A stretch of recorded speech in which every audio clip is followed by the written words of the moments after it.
Chapter 1: The Man Who Doesn't Panic. Jacob Miller had learned, over the course of 36 years on this spinning blue sphere, that life had a rude habit of handing people problems at strange times. Leaky faucets at 2 a.m., mysterious car noises only when mechanics weren't listening, and divorces that arrived not with fiery heartbreak but with the soft, anticlimactic puff of a balloon losing air. His divorce had been like that, quiet, oddly civil, and, in hindsight, a mutual mercy. No screaming, no broken glass, no grand speeches. His ex-wife, Tara, had sat across from him at their tiny kitchen table, back in the apartment that always smelled faintly of the downstairs neighbor's obsession with garlic, and she'd said, "I don't think we fit anymore," and Jacob, who had known it for months, had simply nodded. They'd made coffee, talked it through, split everything with the precision of accountants. Boxes labeled clearly. No lawyers, no drama. The only tears shed were from chopping onions as they made dinner later that night because neither of them wanted to suggest ordering out. They didn't hug when they parted. Didn't pretend they'd stay friends. They were just done. A chapter finished. Shelved. 9 years later, Jacob sometimes remembered that version of himself, trying to force something to work because he thought loyalty required suffering. He was older now, more sensible, not jaded, but weathered in a way that had polished him rather than rusted him. And currently, he was covered head to toe in drywall dust, knee-deep in the ruins of his own bathroom. Okay, he muttered to the room, or to the universe. He wasn't picky. Whose bright idea was it to put plumbing behind 3 layers of tile? He paused, wiped his forehead with the back of his wrist, and added, "Oh right, mine." 5 months ago, Jacob had moved into the small 3-bedroom ranch at the edge of a quiet Midwest neighborhood. The house had been built sometime in the 70s by a couple who raised 3 kids here, lived a whole life here, then finally decided the Midwest winters were no longer charming and retired to Florida. Jacob had met them at the signing. They were sweet, wistful, a little teary-eyed, and eager to tell him about the quirks of the place. "Be gentle with her," the wife had said, patting the countertop like it was a loyal dog. "She's older than she looks." He'd taken that advice seriously. Spent a month painting and trimming and modernizing. Replaced the ancient baseboard heaters with central air. Hired a chimney sweep to resurrect the bricked-up fireplace, an experience that taught him that movies lied. Chimney sweeping did not involve dancing or singing or cheerful soot mustaches. Chimney sweeping involved coughing, sneezing, and apologizing profusely to the chimney sweep for assuming he might let Jacob help. Now the bathroom was his last big renovation project, and he'd been avoiding it because he knew, deep in his bones, that nothing good ever waited behind tile. Mold? Sure. Wiring that clearly predated safety regulations? Absolutely. A mouse nest? Already found one in the ceiling. But what he did not expect, as he pried off the final slab of broken tile, was a sharp metallic glimmer winking at him from inside the wall. Ha! He carefully moved debris aside, reached in, and pulled out a small object coated in dust and... Was that plaster or was it ancient soap? Hard to say. He rubbed it gently against his flannel sleeve. It was a ring. Not the flimsy, mass-produced kind. This had weight, craftsmanship, a diamond set in an ornate antique band, the metal warm from years of handling. Even beneath grime, the gemstone caught the sunlight from the bathroom window and scattered it in tiny shards of light. Jacob blinked at it. Well, that's new. He wasn't the kind of guy who jumped to conclusions, but even he could connect dots. Antique ring plus hidden behind bathroom wall plus elderly couple selling the house equals something sentimental, probably something lost, definitely something that didn't belong to him. He slipped it into his shirt pocket and went downstairs, cleaned up, and called the realtor. She answered on the second ring, and he explained what he'd found. "Oh, yes, I'll pass this along immediately," she said, delighted. "They'll be thrilled. I know they were worried they'd lost something during the move. I'll give them your number." An hour after the call, Jacob's phone buzzed. He almost didn't answer. He had a power drill in one hand and no desire to lose a toe, but curiosity won. A cheerful, vaguely southern-tinged voice crackled through the speaker. "Mr. Miller? This is Joyce Renton, the previous owner of your house. The realtor told us what you found." Jacob smiled. He liked her voice. Warm, mommish. "Mrs. Renton, hi. Yeah, I found a ring in the bathroom wall. Looks pretty old. I figured it had to be yours." "Oh my goodness, you're a blessing," she said. "Truly. We always thought that ring was gone forever." "I can box it up and mail it," Jacob offered. "Or insure it, if you want." "Oh no, we wouldn't risk the mail," Joyce said quickly. "Our daughter still lives in town. She can pick it up." Jacob glanced around his house and chuckled. "Works for me. Your husband told me I don't need to give the address. You all know the place pretty well." Joyce laughed. "That we do. Mary will give you a call before she comes by." "Thank you again, Jacob. You're very kind." He hung up feeling unexpectedly pleased. Doing the right thing didn't require applause. It just felt good to do. He went back to the bathroom, but work felt different now. The house's history lingered in the air, ghosts of lives lived, secrets tucked behind walls. He liked that. It made the place feel less like a purchase and more like a continuing story. Mary Renton showed up the next afternoon. At least he assumed she was Mary. No one else would park a blue sedan in front of his house, step out, and stand for a full minute staring at the front door like it was an old friend she hadn't decided whether she forgave.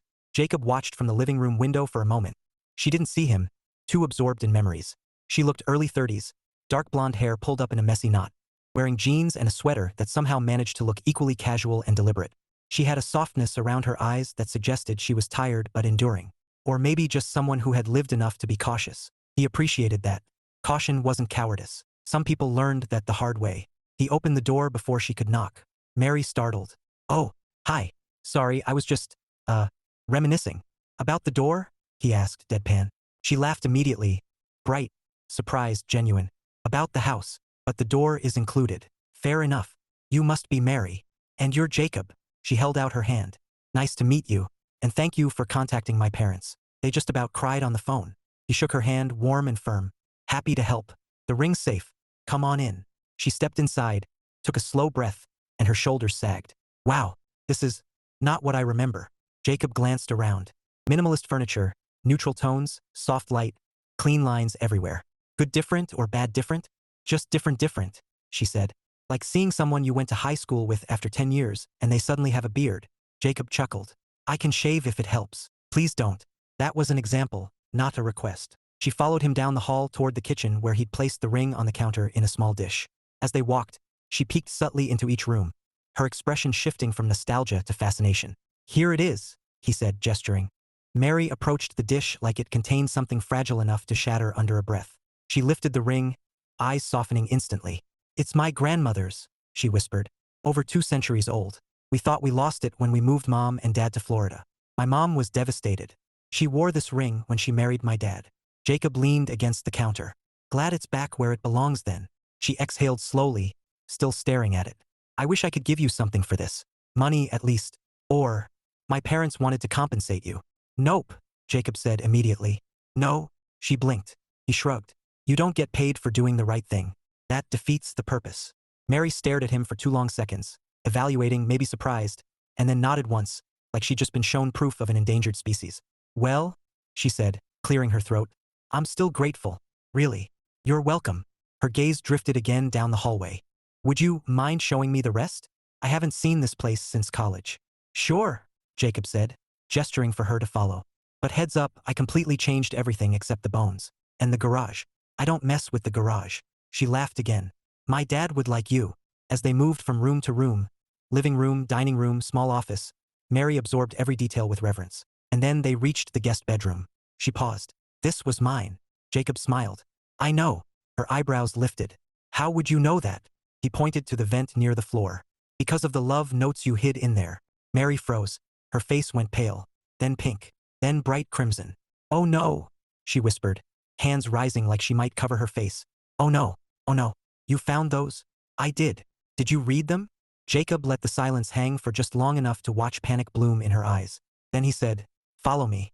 He walked to the small closet beneath the stairs and pulled out a neatly taped shoebox. He held it out to her. "Untouched," he said. "Still locked, even. I don't pick locks. I'm not that curious." Mary placed a hand over her heart, let out a shaky laugh, and shook her head. "Oh my God. I wrote those when I was 16. They are undoubtedly terrible." "Probably," Jacob said, straight-faced. She swatted his arm lightly, laughing for real now. "You're cruel. I prefer honest." She held the box against her chest. "Thank you for not looking. Most people would." "Curiosity killed the cat," he said. "And I'm allergic to cats." Mary giggled, and the tension melted between them like warmed butter. Jacob found he liked the sound of her laughter. It was open, unpretentious, rare. Before she could talk herself out of it, she asked, "Would you like to have dinner together? As a thank you? I mean, if you're busy." "I'm not," Jacob said. "But if you're offering to cook, I should warn you I'm a picky eater." "Oh? What don't you eat?" "Anything that tastes bad," he said. Mary stared, then smiled. "Smart man. Then how about you cook, and I tell you the history of the house?" He tilted his head. "Deal." As she followed him toward the kitchen again, Jacob felt something he hadn't felt in a long, long time. Curiosity about a person that wasn't laced with dread or caution. Just interest. Warm. Steady. The kind that made him think this unexpected chapter might be worth reading. Maybe even worth writing. Chapter 2. The daughter returns. Mary Renton didn't usually get nervous returning to places she used to know. Homes, neighborhoods, old haunts, they were like books she'd already read. Familiar. Predictable. comforting even when a little worn around the edges. But as she drove down the street toward the house she grew up in, she felt something tighten in her chest, like her ribs were second-guessing her decisions before she even parked. The neighborhood looked the same. Same quiet yards. Same maple trees that dropped leaves like confetti every fall. But the house, her house, felt different. The shutters had been repainted. The yard trimmed. The driveway no longer showing the exact spot where she'd once spilled neon blue nail polish at age 13 and lied to her parents that it was street art. Now it was Jacob's house, his home, and she was a visitor. She parked the car at the curb and turned off the engine. For almost a full minute she just stared at the front door, breathing in the silence. "You can do this," she muttered to herself. "He's a normal person returning a lost thing, not a dragon guarding treasure. Just go say thank you, then leave." Her pep talks were often terrible, but today she was grating on a curve. She stepped out, felt the cold breeze nip at her cheeks, and shoved her hands in her jacket pockets. Walking up the front path felt surreal. She had taken these same steps as a child, as a teenager, as a frustrated 20-year-old dragging home laundry because the dorm dryers at college were possessed by demons. Now she felt like an intruder. She raised her hand to knock, and the door swung open before she touched it. "Oh," she yelped. A man stood in the doorway, tall, dust-free today but still giving off the faint aura of someone who regularly got into arguments with power tools. His eyes were warm, thoughtful, cautious in a way she recognized in herself. He had that kind of face, solid, approachable, carved with the lines of someone who had worked hard and laughed harder. "You must be Mary," he said. She blinked, regrouped, and managed to smile. "And you're Jacob." "Hi. Sorry. I was just staring at your door." He looked down at the door like maybe it held some secret she knew about. "Nostalgic attachment?" "Yes," she admitted. "Every time someone slammed it when I was a kid, the little window rattled, and my mom said one day it would shatter and make a mess. It never did." He stepped aside. "Want to come in and see if the new hinges disappoint you?" That earned a laugh. A real one. She stepped over the threshold. The house smelled different. Cleaner. Less chaotic. No scent of tomato sauce bubbling or her dad's insistence on burning incense that didn't smell like incense. Everything looked fresh and modern. She barely recognized it. "This is beautiful," she said softly. "Thank you," Jacob replied. "I tried to keep the bones intact. Respect the house's personality." She smiled. "House personality. My mom would love that." He led her to the kitchen, talked her through the changes he'd made, and then pointed to a small dish on the counter. "There it is." Mary stepped forward slowly, like any sudden movement might cause the ring to evaporate. Her breath caught. The antique diamond, worn from decades of touch, gleamed at her from its quiet resting place. She lifted it carefully, her thumb brushing over the engraving on the inner band. R to LR. It had belonged to her grandmother, Eleanor, then her mother, Linda. And someday, if Mary ever managed to meet someone who thought laundry and emotional maturity were both important, maybe she'd pass it on too. "I can't believe you found it," she whispered. "It didn't want to stay hidden," Jacob said. "It was wedged behind some old tile." She shook her head, eyes misting. "My mom looked for this everywhere. We all did. We thought maybe it fell down a vent or got mixed in with junk during the move." "Walls are greedy," Jacob said lightly. "They like to swallow things." She laughed, soft but bright. "Thank you. Really." He waved it off. "You don't need to thank me. My parents want to pay you." "No. Just a little," she insisted. "It's expensive. I won't accept money for doing the right thing," Jacob said simply. "Feels wrong." Mary stared at him. Principles? In this economy? He might as well have told her he rode into town on a white horse. "I see," she said finally. "Well, then thank you, principled stranger." He grinned. "You're welcome." She looked around the kitchen again, taking in how different it felt. Cleaner, brighter. A new life grown from the place that had formed hers. Bittersweet and strangely comforting. "Would you mind showing me the rest?" she asked. "Just for memory's sake?" Jacob shrugged. "I can do that, as long as you don't judge the workshop." "You have a workshop?" Her eyebrows rose. "My dad had one. Well, a corner of the garage that he insisted was a workshop but was mostly a graveyard for broken lamps." Jacob gave a mock gasp. "A graveyard? That's sacred ground." She followed him down the hall, peeking at each room, absorbing the changes without resentment. It was like seeing her childhood through a filter, clear enough to recognize, altered enough to belong to someone else now. When they reached the guest bedroom, her old bedroom, Mary paused. "This was mine," she said quietly. "I know," Jacob replied. Her head tilted. "How?" He pointed at the metal vent by the floor. "Because of the love notes you hid in there." She froze. Absolutely froze. Her heart dropped into her shoes. The notes, she'd forgotten about the notes. Cringeworthy poems for boys with bad haircuts. Secret rants about her parents. Dramatic teenage declarations of wanting to run away and join a band despite not knowing how to play an instrument. "Oh no," she whispered. "You found them?" "I did." "Did you?" She swallowed. "Read them?" Jacob held her gaze for one long, agonizing moment. Then he said, "Come with me." She followed him, her brain already packing a suitcase in shame. He led her to a closet under the stairs and pulled out a taped shoebox. He handed it to her. "Untouched," he said. "Still locked. I'm not in the habit of snooping in other people's teenage angst." Mary let out a shaky laugh and pressed a hand to her forehead. "Oh, thank God. You have no idea what's in there." "Sounds juicy," Jacob said. She swatted him. "No. Sounds mortifying. And that's why I didn't look." For a moment, she couldn't speak. It wasn't a huge gesture, but it was kind. Unnecessarily kind. Rare. She hugged the box to her chest. "Thank you. Seriously. You're welcome." She looked at him, at the house, at the strange comfort she felt around him. And before she let her nerves rewrite her courage, she said, "Would you want to have dinner? Sometime? As a thank you?" The moment the words escaped, panic followed. Too forward. Too soon. Too weird. But Jacob didn't hesitate. "I'm free tonight," he said. She blinked. "Tonight? If you are," he added. "Or we can pick another day. No pressure." "No, tonight is fine," she said quickly.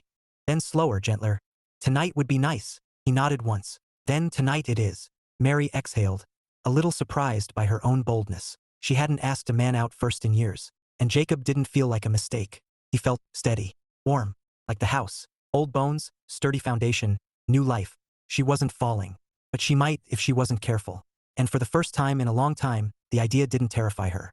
Chapter 3: A tour and an accidentally exposed teenage heart. Jacob had just finished sweeping the kitchen floor, mostly to clear away the stubborn patch of drywall dust that had somehow migrated from the bathroom like a determined ghost, when Mary returned at 6 o'clock sharp. She wore different clothes now. Dark jeans, a soft olive green sweater, hair down in loose waves. She looked less like someone who'd spent the afternoon revisiting childhood ghosts and more like someone cautiously hopeful about whatever this was. He opened the door before she could knock. Again. Mary huffed a laugh. "Do you stand guard waiting for sounds on the porch?" "No," he said. "I just hear everything in this house. Bad wiring makes the doorbell unreliable." She said, stepping inside. "Or you're psychic. Only on weekends." Her smile widened as she took in the warm kitchen lighting and the faint scent of garlic already drifting from the stove. "You cooked," she said, eyes widening. "I thought we were doing the tour first." "I multitasked." He gestured to the kitchen island. "Dinner won't be fancy, but it'll be edible." "Edible is more than my last boyfriend ever managed," she said lightly. Jacob paused halfway to the stove. Ominous. Oh, he wasn't dangerous. Just passionately married to video games. And he cooked like someone who believed seasoning was a form of black magic. Jacob raised a brow. "And you dated him for how long?" "1.5 years," she said, cringing. "We don't talk about it." "Duly noted." He turned the wooden spoon in the pan. "Tour before or after food?" "Before," she said immediately. "I want to see your big, mysterious workshop." He led her to the door that opened into the garage. The moment he pushed it open, the scent of sawdust and engine oil rolled out like a warm greeting. Mary stepped inside and let out a low whistle. "This is impressive." Jacob's workshop was his quiet pride. Organized chaos, tools lined neatly on pegboards, 2 workbenches, shelves of clamps and sanders, and a half-finished oak side table resting mid-project. "I try to keep things functional," he said. "This looks like the set of a show," Mary said. "Like one of those artisanal woodworking documentaries where the craftsman says profound things over shots of flying sawdust." He snorted. "You're giving me too much credit. Most of my profound thoughts are things like 'don't cut your hand off,' or 'why did I buy 3 of the same wrench?'" She ran her fingers lightly over a smooth, sanded board. "There's something peaceful about this." Her tone was softer than before. Less teasing, more genuine curiosity. Jacob leaned against the workbench. "Keeps me sane. I like making things. Wood doesn't lie to you. It either fits or it doesn't. It either needs sanding or it splinters." "That's honestly kind of lovely," Mary said. He shrugged, a little embarrassed by how earnest she found him. She turned to him, crossing her arms loosely. "Can I ask something?" "Sure.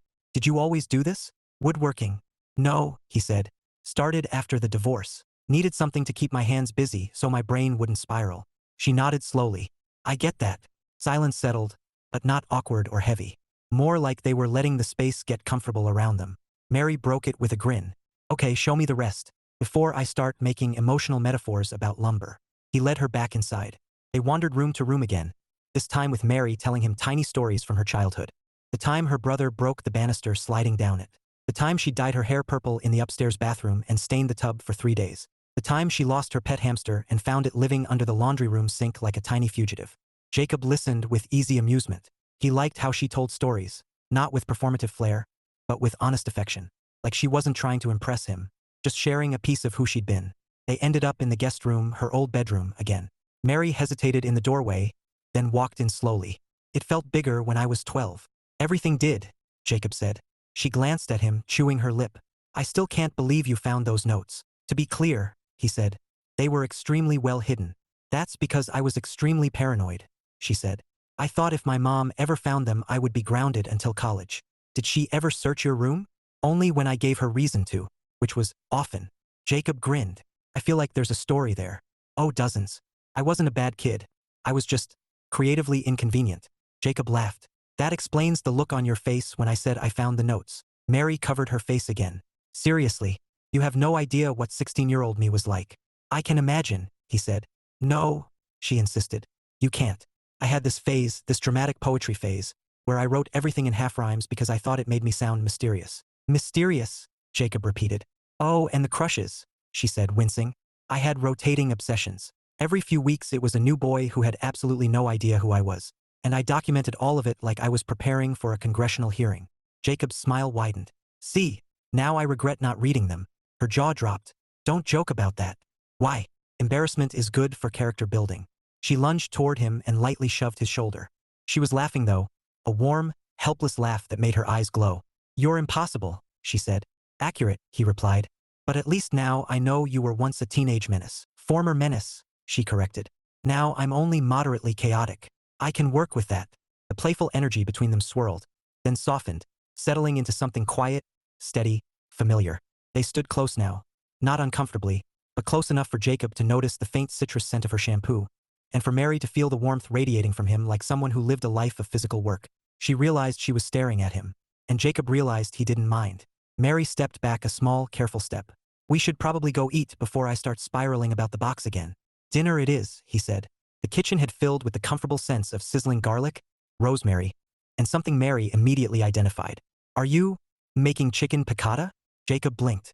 You know food terms? I know some, she said, but mostly I know what tastes good. Also, piccata is the first real dish my mom taught me to make.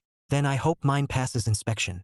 They moved around the kitchen together surprisingly easily. Mary setting the table, Jacob adjusting the heat on the stove, both stepping around each other like they'd done this before.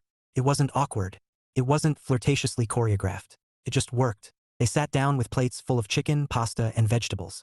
Mary took one bite and raised her brows. This is really good, Jacob. I try to make food taste like food, he said. Wild concept. She laughed again. He liked that he kept getting that sound out of her. And then they fell into conversation that, much to Jacob's surprise, wasn't stilted or forced. They talked about jobs, about mid-30s exhaustion, about terrible dates and even worse coffee shop encounters, about people who ghosted, people who lied, people who tried to turn relationships into full-time babysitting jobs. Mary rested her chin on her hand halfway through a story about a man who once tried to negotiate how often she was allowed to hang out with friends. Jacob grimaced. That's bold. It was the worst second date of my life, she said. And I once had a guy bring his mother without telling me. So that's saying something. Jacob choked on his water. His mother. She ordered for him at the restaurant. Oh my God. I left at the appetizer. You didn't run? Only because I didn't want to trip. Their laughter overlapped this time, warm and loud and easy. Then, as laughter faded, something gentler took its place. Mary traced the rim of her glass. Do you ever feel like dating is backwards now? Like everyone's looking for convenience instead of connection? Jacob nodded slowly.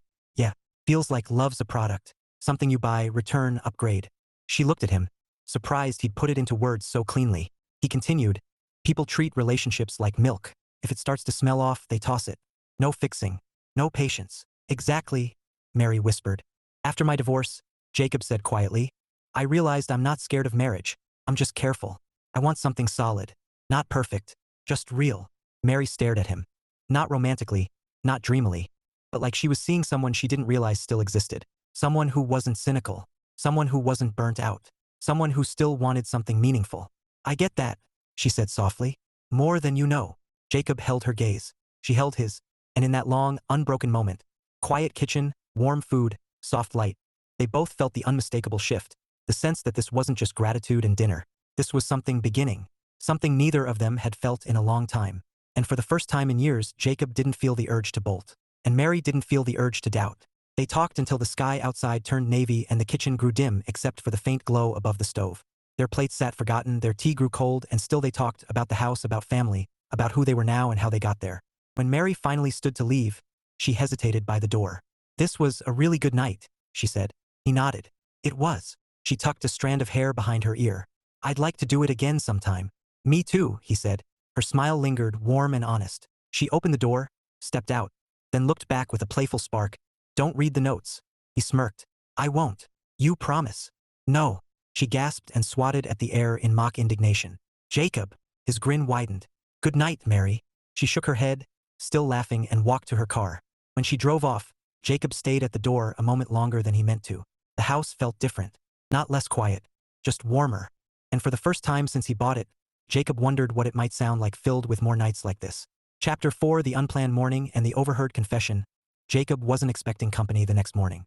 He hadn't even brushed his hair, which was unfortunate because Mary showed up on his porch at 10:14 a.m. holding 2 paper cups and wearing an expression he would later describe, internally of course, as soft but frazzled. He opened the door mid-sip of his coffee, wearing the world's least flattering gray t-shirt.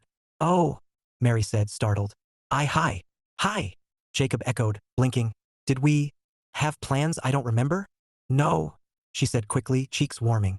"I was in the neighborhood and thought you might like a coffee. Or I hallucinated your caffeine preferences entirely, and this will be awkward." Jacob stepped aside. "Get inside before you panic on the porch." She swept in, handing him the drink. "Vanilla latte. Mildly sweet. Because you seem like the kind of person who pretends he drinks his coffee black, but doesn't actually like suffering." Jacob stared at her. "How did you?" "I have social deduction skills," she said proudly. "You have sorcery." He sipped the drink. It was perfect. Annoyingly perfect. Mary hovered near the kitchen island. "I hope this isn't weird. I just had a morning. And you're easy to talk to." Jacob set his cup down. "What happened?" She blew out a breath. "My brother called. He wants to come by later today. To see the house. And me. That's good, right?" "It should be," she said. "But he's protective. Like, aggressively, professionally protective. And I didn't exactly tell him I've been hanging out with the new homeowner."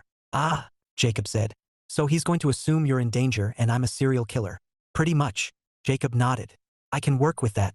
I'll hide the chainsaw." Mary shot him a glare. "Not funny." "A little funny.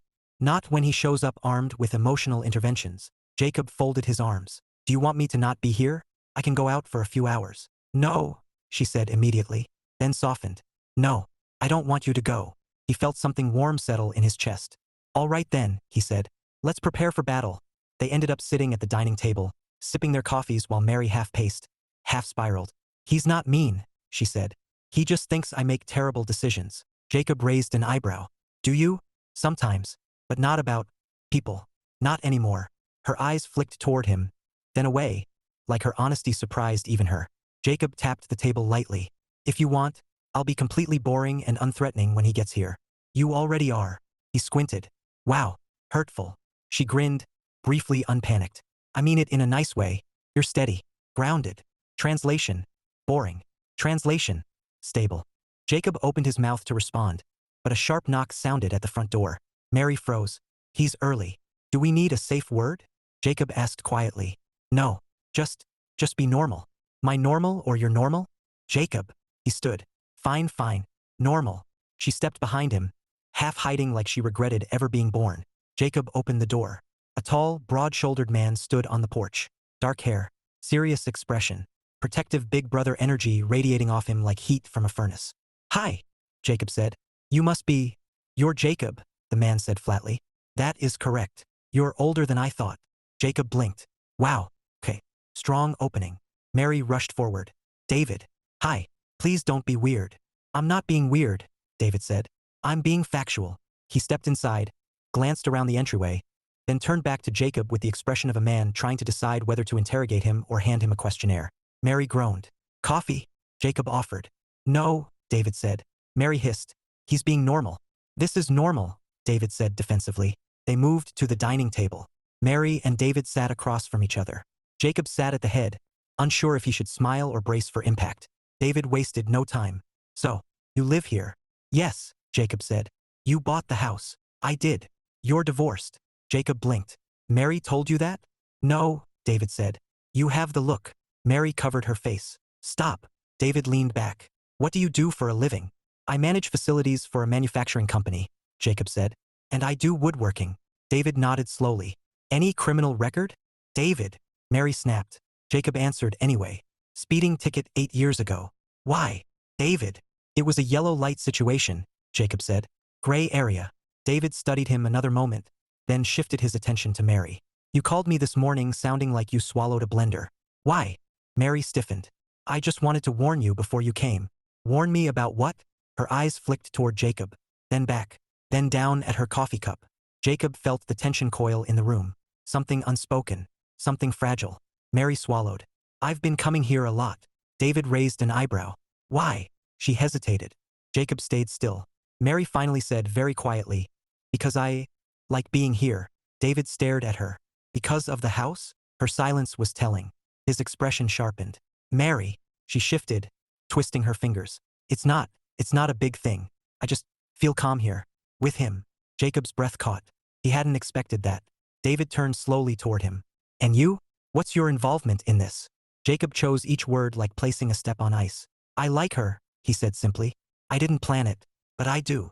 Mary's breath hitched almost imperceptibly. David didn't respond at first. He just stared at Jacob, reading him like a ledger. After a long, tense moment, he stood abruptly. Mary tensed. Jacob braced. David walked to the window, looked out, folded his arms, and finally said, You cook? Jacob blinked. Yes, properly. I try. David nodded slowly. Good. Mary's jaw dropped. That's your bar. You hate dating men who can't cook, David said. You complained for 3 years. That was not the point of this conversation. David ignored her, turned back to Jacob, and asked, dead serious, are you good to her? Jacob didn't hesitate. I will be. Mary's breath caught again. David studied him another moment, then exhaled. Fine. Just that. Fine. Like he'd decided Jacob wasn't a threat to national security. Mary sagged in relief. Jacob tried not to laugh from nerves. David continued. But if you ever… David, Mary groaned. What? I'm obligated. It's in the sibling contract. Jacob raised a hand. I get it. Truly. David eyed him once more, then seemed satisfied. With a curt nod, he said, All right. I'm leaving before Mom calls and asks for a report. He walked to the door. Mary hugged him. He hugged back, mumbling something that sounded vaguely like, Don't be weird about this. When the door finally closed behind him, the silence that followed was thick and stunned. Mary turned to Jacob, horrified. I am so sorry. He's David. Jacob couldn't hold it in anymore. He laughed. A quiet, warm, relieved laugh. Mary stared. Why are you laughing? That was a disaster. That, Jacob said, was him liking me. No, it was not. Oh, it absolutely was. Mary paced in mortified circles. I cannot believe he interrogated you about your divorce, or your criminal record, or he asked why you got a speeding ticket. Jacob took a step toward her. Mary. She stopped. He gently lifted her chin with his eyes, not his hands. Just enough for her to look at him. I meant what I said, he said softly. I like having you here too. Her breath stilled. Her heartbeat didn't. She whispered, Jacob. He didn't move closer. He didn't rush. He didn't push. He just let the truth settle between them, warm and steady. Mary finally exhaled, slow, dizzy, but certain. Well, she murmured. Now I'm the one spiraling. He smiled. We can spiral together. And for the first time in years, Mary felt something terrifying and wonderful. Safe, seen, and wanted. Chapter 5. The afternoon that got away from them. Jacob hadn't planned on seeing Mary again so soon. He especially hadn't planned on finding her standing in his driveway that Saturday afternoon, staring at the detached garage like it had personally offended her. She turned when she heard him approach. Okay, she declared, hands on her hips. I have a bone to pick with you. Jacob blinked. Hello to you too. No, no hello. She pointed accusingly at the garage. You did not tell me you had a full-blown workshop out here, with industrial equipment, and a ventilation system. And what is that? An antique lathe. Jacob followed the direction of her finger. Yes, you're supposed to lead with things like that. Jacob crossed his arms. I'm sorry my woodworking lifestyle wasn't disclosed thoroughly upon your arrival. She narrowed her eyes. You're mocking me. A little. Well, stop, because I want a tour. You want a tour of the garage, he repeated. I do. Jacob opened the door for her. Prepare yourself for very underwhelming chaos. Mary stepped into the workshop and her eyes sparkled with immediate betrayal. This is not underwhelming, she said. This is a cathedral of lumber. Jacob laughed. That's a new one. No, really, look at this. She darted toward a workbench, hovering her hand above a half-finished walnut cabinet door. Did you make this? I did. It's gorgeous. Thank you. And this? She touched the edge of a tool rack. This is organized. Like, aggressively organized. I thought men like you were myths. What do you mean, men like me? Her gaze tracked slowly across the room, over the well-lit benches, the wall-mounted clamps, the drawers labeled in his meticulous handwriting, the radial arm saw gleaming under a dust cover. "You fix things," she said simply. "That's rare." Jacob's throat tightened in a way he didn't expect. "I just like order. And tools." "Yeah, well, it's impressive," she said, walking deeper into the space. "Everything in here has purpose. Except me." She turned sharply. "What?" Jacob cleared his throat. "I just meant never mind. Bad joke." Mary didn't buy it. She studied him a moment longer, something soft but thoughtful forming in her eyes. Then she clapped once. "Okay, teach me something." Jacob's eyebrows shot up. "Teach you what?" "How to use something. Anything. Pick a tool." "Mary." "What?" "I'm capable." "I know you're capable. I'm just not sure you're cautious." "Rude." "Not rude. Observant. I'll have you know I'm extremely cautious when necessary." He gave her a look. "Jacob," she said sternly, "teach me something before I start pushing random buttons." He blanched. "Don't push random buttons. Then train me." He sighed. "Fine. Something safe." She clapped again, smirking like she'd just won an argument without actually arguing. Jacob selected a handheld orbital sander. Safe-ish. Low chance of injury. Higher chance of comedic disaster. He handed it to her. "Rule 1. Don't set it on anything you don't want sanded." Mary held it carefully, like it was a sleeping hedgehog. "It vibrates, doesn't it?" "It does." "Violently?" "Moderately." She exhaled dramatically. "If I end up losing a finger?" "You won't." "If I sand off my fingerprints and can no longer pass a background check?" "Mary." "Right. Okay. I'm ready." He plugged it in and placed a test board on the bench. "Hold it like this," he said, guiding her hands, "and apply gentle pressure. Let the tool do the work." She nodded, determined. "Ready?" he asked. "Hit me." He clicked the switch. The sander buzzed to life, startling her into a squeak that she pretended she absolutely did not make. Jacob tried not to smile. Failed spectacularly. Mary pressed the sander to the wood. It jerked forward. She yelped. He steadied her elbow. "Relax," he said. "I am relaxed," she insisted, voice 2 octaves higher than normal. "You're vibrating more than the tool." "Not helping." He stepped behind her without thinking, one hand lightly guiding her wrist, the other anchoring the board. "There," he murmured. "Let it glide." Slowly, her tension melted. Her shoulders dropped. Her grip steadied. She guided the sander across the surface, creating a smooth pass, then another. "Oh," she breathed. "This is kind of satisfying." "Told you." She shot him a triumphant look. "I'm incredible at this. You've been sanding for 8 seconds, and yet thriving." He chuckled, moving back a step. "Keep going. You've got it." Mary focused, moving the sander with growing confidence. And then, natural as an inhale, she asked, "Jacob, why did you look at me like that earlier, when you joked about not having purpose?" He froze for half a heartbeat.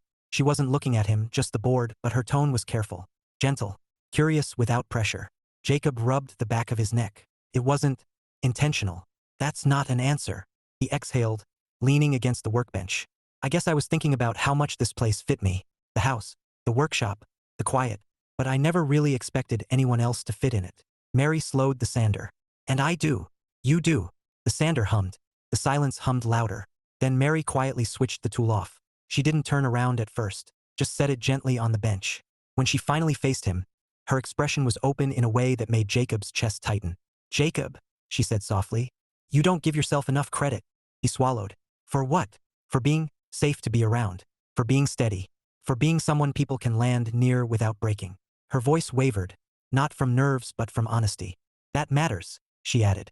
"More than you think." He hadn't expected her words to hit him with the same weight as an overdue truth. "Mary," he said quietly, "you make this place feel less like a workshop and more like a home." Her breath caught. Before either of them could say something irreversible, a loud thunk came from the back of the garage, one of the clamps loosening on its own and dropping a board to the floor. They both jumped. Mary burst into laughter first. Jacob followed helplessly. "Well," she said breathlessly, wiping at her eyes, "I guess the universe wanted to stop us before things got too emotional." Jacob smiled. "The universe is nosy." She nudged him with her elbow. "We'll finish that conversation later. I look forward to it." "Good," she said, cheeks flushed.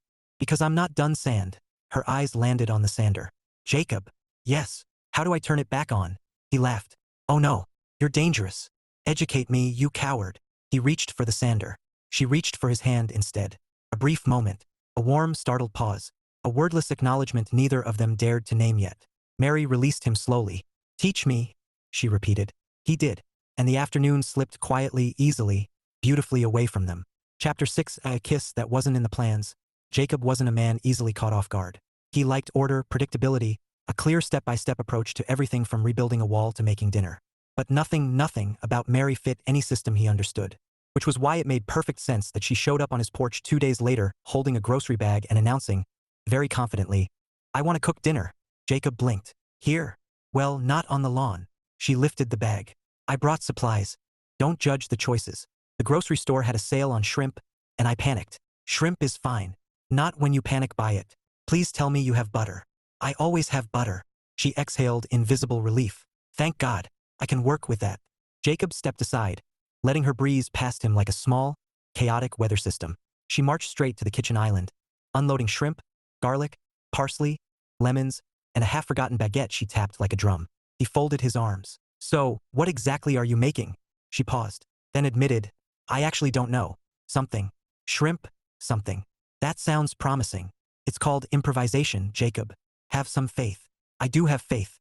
I just also have a fire extinguisher." She narrowed her eyes. Rude, but also good planning. It turned out Mary could, in fact, cook, provided she wasn't left alone with the stove for too long. Jacob handled the chopping. Mary handled the seasoning. Together, they danced around each other with an ease that surprised them both. "This place always felt cold when I was a kid," Mary said while stirring a pan of sizzling garlic. "Not in a bad way. Just, my parents weren't super warm people." Jacob leaned on the counter. "They seem kind." "Oh, they are. Just practical. Efficient. Not really the sit on the floor and play games type." He smiled. "You strike me as the games on the floor type. Games, crafts, chaos, yes. I was a menace as a child." "I can see that." She glared, then laughed. "I walked into that." She tossed the shrimp into the pan, flinching when one popped. Jacob winced sympathetically. "Still want to cook?" "Absolutely. After all, I am a brave, capable woman who makes excellent decisions." "Of course you are." She shot him a smirk. "And don't you forget it." Dinner turned out far better than either of them expected. Simple garlic butter shrimp over toasted bread slices. Eaten at Jacob's small dining table with soft music humming in the background. Halfway through the meal, Mary stopped with her fork suspended in midair. "You know," she said, "I realized something today." "What's that?" "I like being here, not just because it's familiar, or because the workshop is a cathedral of lumber." Jacob chuckled. "Your words, not mine. I just feel comfortable. I feel like I can breathe." He set his fork down slowly. "I'm glad. Really." She met his eyes, something vulnerable flickering there. "You make things feel easy." Jacob swallowed. His heartbeat thudded once, loud enough he felt it in his teeth. "I feel that too," he said quietly. Her expression softened, warmed, brightened, then abruptly shifted to alarm. "Oh no. Oh no," Jacob repeated, tense. "I burnt the bread." He blinked. "What?" She scrambled to the kitchen, yanking the oven door open with panic a mother reserves for toddlers and pets. Jacob followed, half concerned, half amused. Smoke puffed out, not dramatic but definitely present. "Oh, come on," she groaned. "It was just toasting." Jacob reached past her and turned the oven off. "You didn't burn it. You overachieved at browning. It looks like disappointment in carb form." He laughed softly. "It's fine, Mary. We already ate." "It's the principle," she insisted. "I was going to bring you perfect bread." He lowered his voice. "You brought me dinner. That's enough." She paused, slowly closed the oven, turned, and looked at him like she was realizing something she hadn't wanted to name yet. Jacob stepped back, not out of fear, but because the moment felt fragile and electric all at once. Mary mirrored the movement, stepping forward instead. "Jacob." Her voice was warm, careful, searching. "Yes," he said, barely above a whisper. She studied him, slowly, eyes flicking from his mouth to his eyes and back again. "Can I say something without you overthinking it?" "I can try. I really like you." His breath caught, not because he didn't know, but because hearing it felt like a door opening in a part of him he'd closed years ago. He managed, "I really like you too." She let out a soft, disbelieving laugh. "Good, good, because I've been trying not to make this weird, but He stepped toward her. "Mary." She stilled. He brushed a stray curl out of her face, gently enough that she froze, eyes wide, pulse quickening. "You're not making anything weird," he said. "Are you sure?" she whispered. "Very." She sighed, a trembling, relieved sound, and leaned her forehead gently against his chest. Jacob exhaled, his hand moving to her back instinctively, settling just above her waist. She melted into him, her arms slipping around him, the kind of hug that wasn't casual or friendly or uncertain. It was full-bodied, intentional, something that asked to be understood. When she finally lifted her head, she didn't step away. Jacob didn't either. Their breaths mingled warm and close. "I want to kiss you," she said quietly, "but I don't want to scare you off." "You're not scaring me." Are you sure? Because sometimes He cupped her cheek. Mary. She stopped babbling immediately. He lowered his forehead to hers. You're not going to scare me away, he murmured. Not with honesty. And not with wanting me. Her breath shuddered. Then kiss me. So he did. The first kiss was slow, exploratory, soft, careful. The kind of kiss where both people checked the other's breath, the other's tension, the other's willingness. Mary's hands slid to his shirt, gripping lightly. Jacob deepened the kiss just a fraction. Enough to feel her respond. Enough to feel her smile against his lips. When they finally parted, she didn't step back. She just rested her head on his chest again, humming a contented sound he felt more than heard. Well, she whispered. That wasn't in the dinner plans. Jacob laughed quietly, brushing a hand through her hair. Best improvisation you've made yet. She nudged his ribs. Rude. He kissed her forehead. Honest. Mary melted one more inch into him. Jacob. Yeah. I think I'm falling for you. He closed his eyes, absorbing the words like warmth spreading through cold wood. I think I'm falling for you too, he said. No fear. No hesitation. No backtracking. Just truth. And in Jacob's quiet house, for the first time in years, the air felt full, not with noise, but with possibility. Chapter 7 The Misstep. Mary didn't usually panic about relationships. She panicked about parking garages, public restrooms with overly enthusiastic hand dryers, and large groups of toddlers holding juice boxes, but not relationships. Yet somehow, sometime between waking up Sunday morning and sitting in her car outside Jacob's house that afternoon, the panic arrived in a full suit of armor. She sat gripping the steering wheel, staring at his front door like it had personally offended her. It's fine, she told herself. He kissed you last night. He said he's falling for you. You said it too. Adults can handle feelings. Adults can communicate. And then her brain added helpfully. Or you could combust from emotional exposure. That's also an option. She groaned into her hands. This spiraling nonsense was the version of Mary Jacob hadn't really met yet. He'd only seen the confident parts, the capable parts, the parts she liked showing. But the parts that feared messing up, the parts that feared wanting too much, those were harder to manage. She finally stepped out of her car and walked toward the house. Jacob opened the door before she could knock. He smiled soft and warm. Hey! Her heart tripped over itself. Hey! He stepped aside to let her in and she walked past him, trying not to overthink the way his shoulder brushed hers, or the fact that she suddenly had no idea what to do with her hands. Jacob closed the door. Everything okay? Yep, she squeaked. He stared. Was that a squeak? No. It was. Jacob, please not today. He approached her carefully. You look like you're about to tell me you ran over my mailbox. I didn't. Good. What's actually going on? She inhaled sharply. I'm spiraling. I can see that. And I don't want to spiral at you. Jacob leaned against the wall, arms crossing gently. Not defensive, just grounded. Mary, you're allowed to spiral near me. I won't explode. She bit down on her bottom lip. That's the issue. What is? She hesitated. Then blurted out. I like you too much and now I'm worried I'm going to scare you off. Jacob blinked. Mary. No, I know what you're going to say. I won't be scared, everything's fine. But what if I'm too much? What if Mary? Or what if you wake up one day and remember how peaceful your life was before I showed up and… Mary. She stopped. Jacob stepped closer. I'm not scared of you. You should be, she grumbled. He almost laughed. Why? Because I'm enthusiastic and intense and emotional. I get attached. And once I do, I care a lot. And caring gets messy. Jacob reached out and gently took her hand. Messy isn't bad. It is if you're not prepared for it. He squeezed her fingers. I am prepared. I'm just not used to it happening this fast. Mary froze. Wait, fast for you? Very. Her anxiety flickered. Is that good fast? Or bad fast? Jacob searched for the right word. Unexpected. But not bad.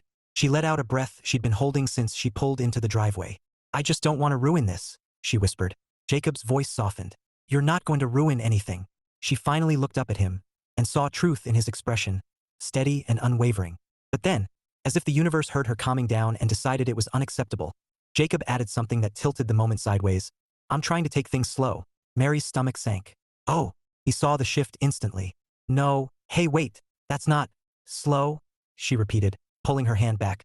Right, of course, yes, should have known. Mary, I move too fast. You move carefully. It's fine. I get it. He ran a hand through his hair. That's not what I meant. Well, she said with an unconvincing smile. It sounded like what you meant. They stared at each other. Mary hurt, Jacob frustrated, both trying not to make it worse. He tried again.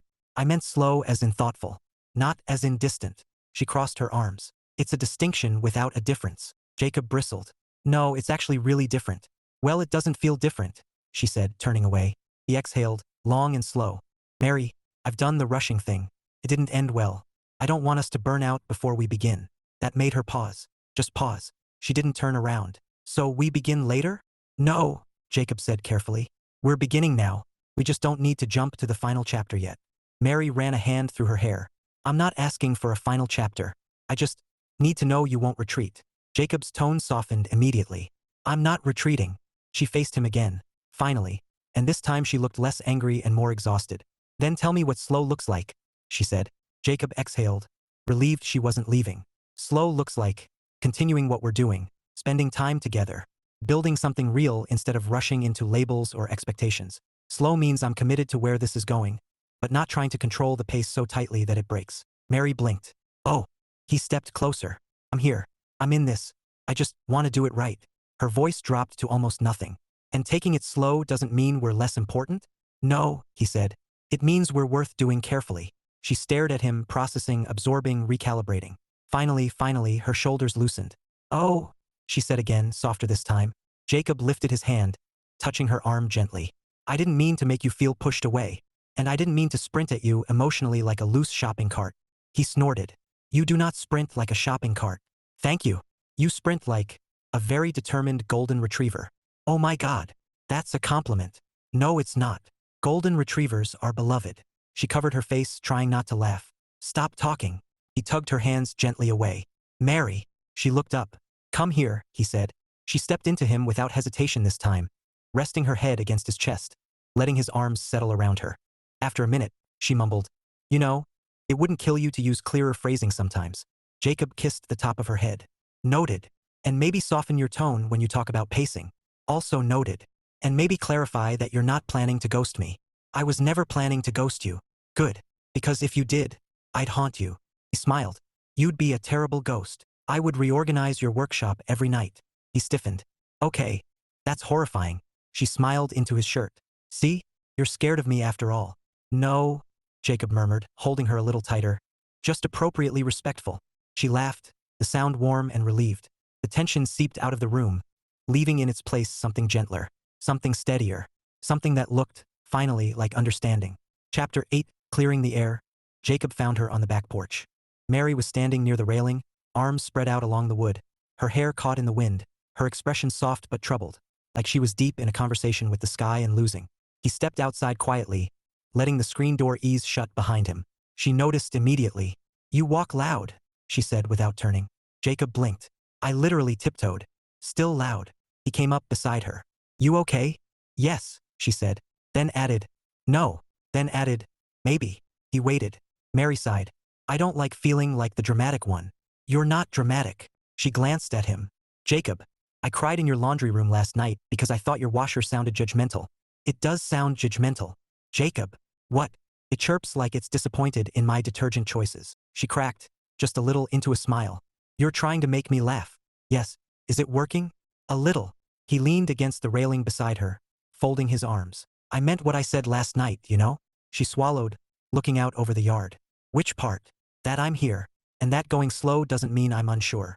The wind pushed a few strands of her hair across her face, and she brushed them back irritably. I know, she said. I know now. It just caught me off guard. He nodded. And I didn't explain it well. You explained it like a man who's used to making decisions alone. Jacob arched a brow. Was that an insult or a trauma-informed observation? Both. He huffed out a faint laugh. Yeah, fair. They stood there for a quiet moment. The kind that didn't feel empty. It felt like letting dust settle. Mary shifted her weight, fiddling with the hem of her sweater. I wasn't spiraling because of you, you know? No, I was spiraling because I really. She hesitated, then forced the words out. Like you. More than I meant to. And when you said slow, my brain translated it into you care more than he does. Jacob looked at her then. Really looked, like he was taking in a map that suddenly made sense. And what does your brain tell you now? He asked quietly. Mary gave a half laugh, half exhale. That I may have been catastrophizing slightly. Only slightly? Don't push it.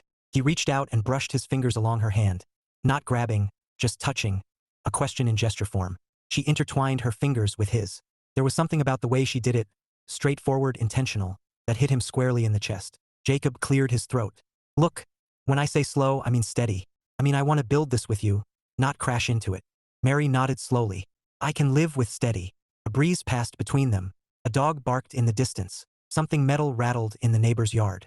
Mary leaned her shoulder against his. You know what else? What? I'm not fragile. Jacob smiled. I know. I've been through breakups, disappointments, bad dates, therapy, and one very painful dinner where a man explained cryptocurrency to me for 2 hours. God. He drew charts on a napkin. Oh God. So your pace? Your carefulness? I can handle that. I just need to know you still want me in it. Jacob turned fully toward her, one arm resting on the railing, his expression open in a way she recognized as rare for him. I want you in it, he said plainly. You. Not an idea of you. Not a careful piece of you. All of you. Mary's eyes softened. Even the spiraling parts? Especially those. Then he smirked. Spiraling Mary is very informative. She groaned. Don't call her that. She tells me what your brain is doing when your mouth tries to lie about being fine. Mary poked his chest. I do not lie. You lie enthusiastically. I selectively undershare. Jacob wrapped his hand lightly around her wrist before she could pull away. You don't have to undershare with me. Mary stared at him, searching, weighing, deciding. Then she inhaled deeply. Okay, then let me be honest. He nodded. I want this, deeply, and it scares me. Not because I doubt us, but because I want to protect it. And I don't want to push you away by wanting too much too fast. Jacob's jaw tensed, not with discomfort, but with the weight of something he hadn't realized he needed to hear. Mary, he said softly, you're not pushing me away. You're pulling me in faster than I expected. But that's not a bad thing. It's just new. And I'm adjusting. Her shoulders relaxed. So we're both scared. He laughed under his breath. Terrified. Good, she said, smiling now, leaning her head on his shoulder again. I hate being the only one. He slid an arm around her waist. Not a chance. They stayed like that, pressed together, warm, steady, for a long moment. The kind of moment that didn't need to be fixed or decoded or rushed. Then Mary nudged him with her elbow. For the record, I'm still right about your communication needing work. Jacob sighed dramatically. I knew peace was temporary. And your washer is still judgmental. It truly is. And I'm still reorganizing your workshop if you ghost me. Jacob pointed at her sternly. That is a war crime. She grinned. So don't ghost me. I won't. I promise. He didn't say it like a romantic vow. He said it like a fact. Like gravity. Like sunrise. Mary let out a long, relieved breath. Okay, she whispered. Then I'm in. Jacob gently pulled her closer. Good, he murmured. Because I am too. And just like that, without fanfare or fireworks, the tension between them dissolved into something clearer. Something chosen. Something real. Chapter 9. The house warms again. Jacob didn't notice the change at first. It started subtly. An extra coffee mug drying beside his own. A sweater draped over the back of the couch. A hair tie on the bathroom counter like a tiny flag announcing occupation. Mary was showing up more often. Sometimes with dinner. Sometimes with nothing but a smile and a story from her day. And somewhere in the stretch of those visits, her presence shifted from guest to expected. Jacob didn't fight it. He liked the sound of her voice drifting through the hall or the clatter of her rummaging through his silverware drawer trying to find a spoon she swore he was hiding from her. The house, his quiet, well-ordered, comfortable house, had begun to feel less like a fortress and more like a living thing again. Not chaotic. Not intrusive. Just warm. Tonight, Mary was sitting cross-legged on the living room rug, sorting through paint swatches. She held two up high like she was deciding the fate of kingdoms. Okay, hear me out, she said. Blue-gray or gray-blue? Jacob looked over the top of the book he wasn't actually reading. Mary, that is the same color. It is absolutely not. It absolutely is. She gave him a scandalized gasp and held the swatches closer to his face. Look, one leans slightly cooler. They're both cool. One is cooler. Jacob set his book down. What are we painting again? The hallway. Why are we painting the hallway again? Mary blinked slowly, as if he had asked why gravity exists. Because it's hollow beige. I like hollow beige. Of course you do. It's the color of unseasoned chicken. Jacob stared at her. Wow. Jacob, it's the least offensive shade in the universe, which should be a crime in a hallway. A hallway should have personality. At least a little flirtation. My hallway should flirt? Yes, your hallway needs game. He rubbed his face. I cannot believe I'm having this conversation. Mary grinned, plucking the gray-blue swatch from her pile. This one. Trust me. I do trust you. I just don't understand you. That's because you're a functional adult. I'm a gremlin powered by coffee and spite. Jacob lost it, laughing so hard he had to put a hand on the couch to steady himself. Mary basked in her victory. She stood and wandered to the fireplace, now beautifully restored, courtesy of Jacob's stubborn determination and one unfortunate chimney sweep memory he retold far too often. She touched the mantle gently. You did a really good job with this, she said softly. He joined her, shoulder brushing hers. I wanted it to feel like a home again. Mary's voice softened. It does. Jacob swallowed at that. He cleared his throat. Do you want to help me choose furniture for the spare room? I'm thinking of turning it into something. Mary turned, eyebrows raised. Something? Well, maybe an office, or a craft room, or, I don't know, a space for things you like doing. She stared at him, startled, but in the sweet, vulnerable way she tried so hard to hide. Jacob, she said quietly, you don't have to do that. I know. Her eyes shimmered, not with tears, just with realization. The kind that knocks the air out of you. Mary stepped a little closer. You really want me here? Don't you? Jacob let out a breath that seemed to have been stuck in him for weeks. I do. No hesitation. No qualifiers. No careful disclaimers. Just the truth. Mary's lips curved, slow and soft. Good, she whispered, because I really want to be here. Before he could respond, she reached up and kissed him. It wasn't the tentative kiss from weeks ago, or the second one that came with nerves buzzing under the skin. This one was certain, warm, familiar, confident. Jacob rested his hands on her waist, pulling her closer without thinking.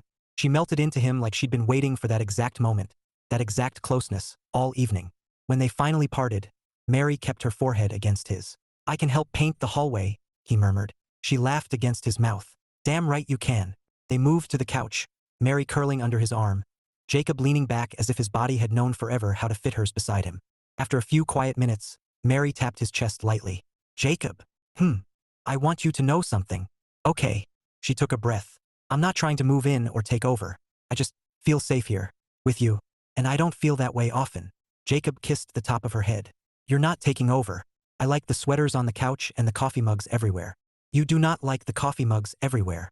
Fine. I tolerate them because I like you. She grinned. Fair. They settled into comfortable silence again, the kind that came naturally now. Eventually, Jacob spoke. You know, I kind of like that the house looks different. Not just the renovations, the feeling. Mary tilted her head up. What does it feel like? He took a moment to answer. Lived in, he said finally. Not just maintained. Mary softened. Then I guess we're doing something right. Jacob rested his cheek on her hair. Yeah, I think we are. The fire crackled. The house hummed softly in the background. And for the first time in a long time, Jacob didn't feel like he was waiting for the other shoe to drop. He felt at home. Not because he built it, but because she was in it. Chapter 10, The Unplanned Guest List. Jacob had not planned a party. He rarely even planned dinner parties, preferring solitude and the quiet ticking of his own thoughts. Yet, on a breezy Saturday morning, Mary arrived at his doorstep, a mischievous grin plastered across her face and a clipboard tucked under her arm. Good morning, she said, cheerfully dangerous. I have ideas. Jacob squinted at her. About what? About a family reunion. He blinked. Family what? Mary tapped the clipboard. Your house, my parents, my cousins, my Aunt Gertrude. Maybe some dogs. Definitely dessert. Jacob blinked again. That sounds ambitious. It's necessary, she said. Your home deserves to be celebrated. You've worked hard. I want to show my family where magic happens. Plus, fun for me, fun for them, fun for you. Jacob ran a hand through his hair. Mary, we haven't even, you know, don't be a spoilsport. It's going to be amazing. 5 days later, the living room was no longer Jacob's quiet sanctuary. It was bustling. Tables had been moved, chairs borrowed from neighbors, and Mary's family had arrived in a cheerful swarm. Jacob stood near the doorway, surveying the chaos with a mixture of awe and mild panic. Jacob, you need to see the dessert table. Mary's voice cut through the noise. He followed her into the dining room, where her mother had arranged an impressive spread of cakes, pies, and pastries. Wow, he said. I didn't know we were doing all this. It's tradition, Mary said. Family reunions are sacred, and messy, and loud, and full of love. Jacob nodded slowly, realizing she was right, and he liked it. Aunts and uncles waved, cousins ran through the yard, and somewhere in the chaos, Mary's father approached him. So you're the man who found the ring? He said, smiling warmly. Yes, Jacob said. That's me. Lucky, apparently. Well, lucky for us and lucky for Mary, he added, giving Jacob a look that was half teasing, half approving. Mary's mother appeared beside him, arms crossed, smiling. Don't scare him off, Mary, she teased. Mary rolled her eyes. I won't. Jacob laughed. I think I'm safe for now. The day unfolded like a warm, messy dream. Mary's younger cousins were fascinated by his workshop. Do you really make all this stuff yourself? One asked, eyes wide. I do, Jacob said, a modest smile tugging at his lips. And if anyone's interested, I can give a demonstration. They were. Soon, laughter echoed from the garage as tiny hands clumsily held clamps and sandpaper, Jacob gently guiding them. Mary's parents peeked in, nodding approvingly. You're good with them, Mary's mother said. I try, Jacob said simply. Mary watched from the doorway, her eyes soft. I'm proud of you. Jacob glanced at her. For what? For everything, she said. Then she leaned closer. And for letting my family invade your house without calling you a tyrant. He smiled. It's not my house alone anymore. Mary's gaze softened. Exactly. Later, as the sun dipped low, they stood on the porch, surveying the chaos in the yard. Laughter, conversations, dogs chasing children, and Mary's cousins attempting to play soccer on the uneven lawn. Jacob exhaled. That was a lot. Fun, Mary said. Jacob shook his head, smiling. More than I imagined. You planned all this. I suggested, she said. And you let me run with it. That's dangerous, he said. Only if you're afraid of happiness. He looked at her, his chest warm with an unfamiliar fullness. Then I'm taking the risk. She leaned her head against his shoulder. Good. Jacob glanced out at the yard again. The house was noisy, chaotic, full of life and laughter. And in that moment it felt more like home than ever. Not because of renovations, not because of tools or paint, but because she and her family were here. He squeezed her hand gently. I think they like it. Mary smiled, a mixture of relief and pride. They love it. And I think I might love it too. Jacob laughed softly. Even with the chaos? Especially with the chaos, she said. He pulled her closer, letting the warm evening breeze wrap around them. The house behind them hummed with life, and he realized something. This mess, this laughter, this family, was exactly what he hadn't known he was waiting for. And Mary was right. Happiness was worth the risk. Chapter 11 Secrets in the Walls.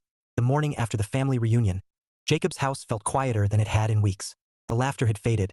The yard was still dotted with stray chairs and crumpled napkins. And Mary was curled up on the couch with a blanket draped over her shoulders, sipping coffee and scrolling through her phone.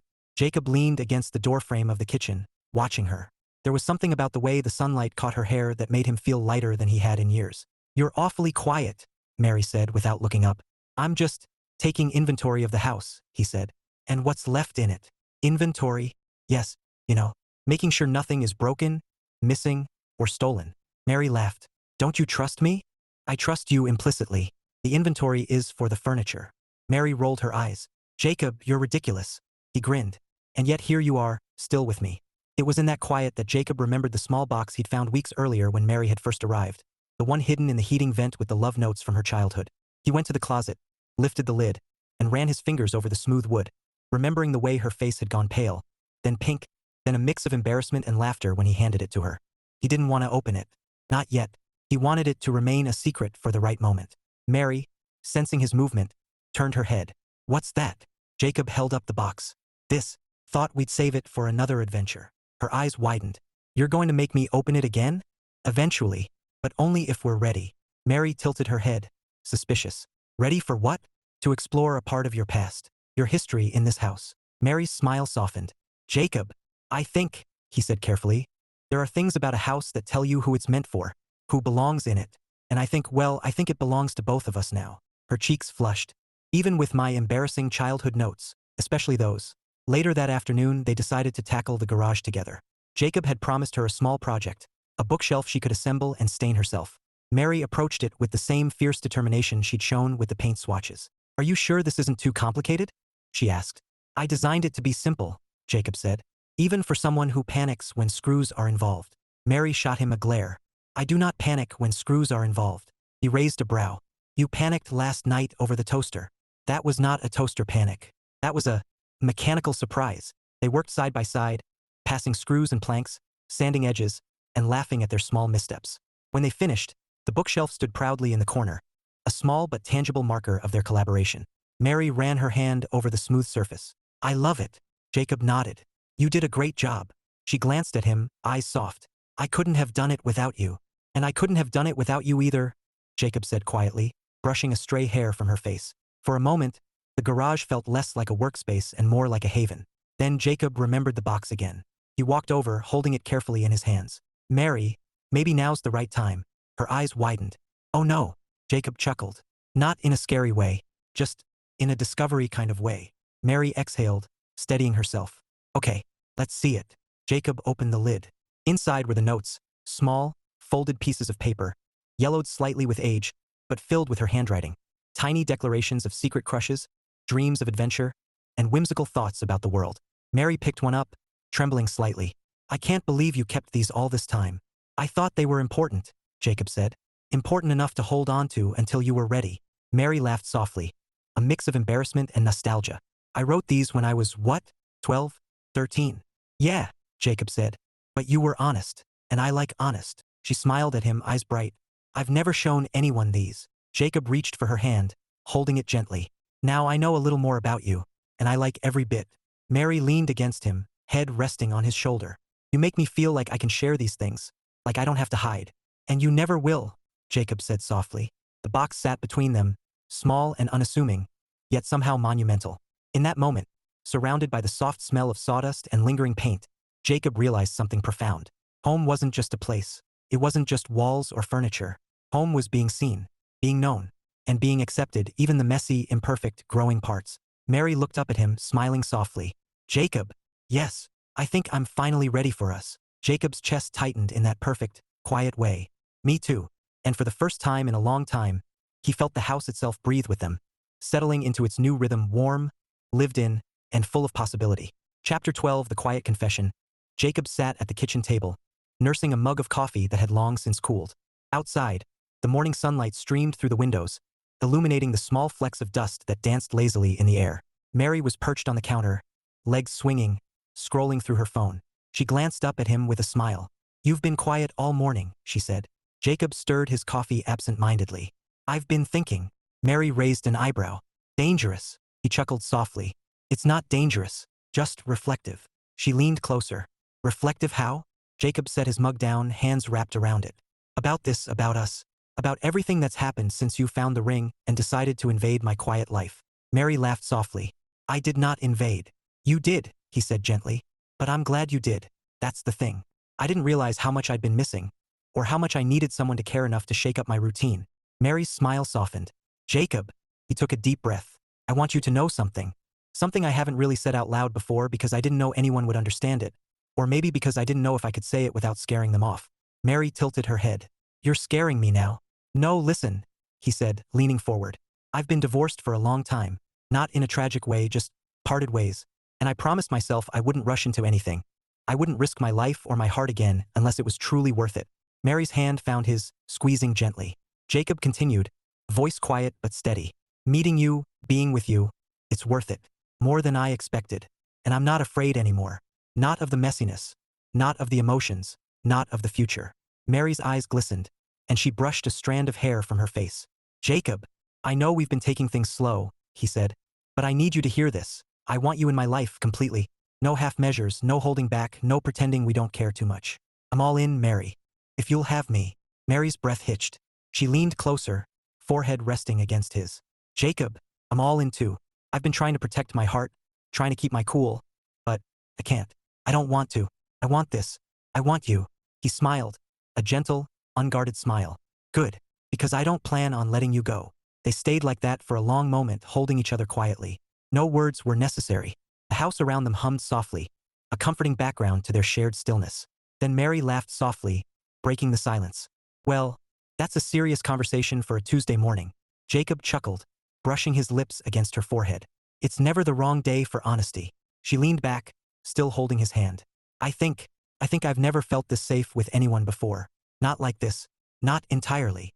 Jacob squeezed her fingers. That's exactly how I feel. Safe at home with you. And I mean that in every sense. Mary rested her head on his shoulder, letting the warmth settle between them. Jacob, thank you. For being honest. For being steady. For all of it. Jacob's gaze softened. Thank you for trusting me. For showing up. For being you. They sat together in the quiet kitchen, sipping their coffee, hands entwined. Outside, the wind whispered through the trees, and the house felt complete. Not just a structure of wood and brick, but a place filled with laughter, trust, and love. For the first time in years, Jacob didn't feel like a man holding back. He felt like a man home, and Mary felt the same, because some things were worth the risk, and some people were worth all of it. Chapter 13, Home. The sun was low in the sky, casting long, golden streaks across the yard. Jacob stood on the porch, hands in his pockets, watching as Mary bustled around, rearranging chairs and setting out small lanterns. Are you sure you want all this? Jacob asked. Mary paused, turning toward him, her face glowing with excitement. Absolutely. It's the perfect way to show my parents, and your friends if they want to come, that this house, that we are home. Jacob nodded slowly. He could feel the warmth of her energy infusing the quiet corners of the house he'd worked so hard to renovate. It was no longer just his. It belonged to them both, to everyone who walked through its doors with love and laughter. By late afternoon, the yard was filled with family and friends. The sound of children laughing and dogs barking, the clink of glasses, and the soft strumming of a guitar created a comforting, chaotic harmony. Jacob found himself standing next to Mary, arms brushing as they surveyed the scene. "You did this," he said softly. "We did this," Mary corrected, looping her arm through his. Jacob smiled. "Fair enough. But I think you did most of it." Mary laughed, leaning her head against his shoulder. "And you let me. That's important." He chuckled. "I've learned to trust you." "Good," she said, smiling up at him.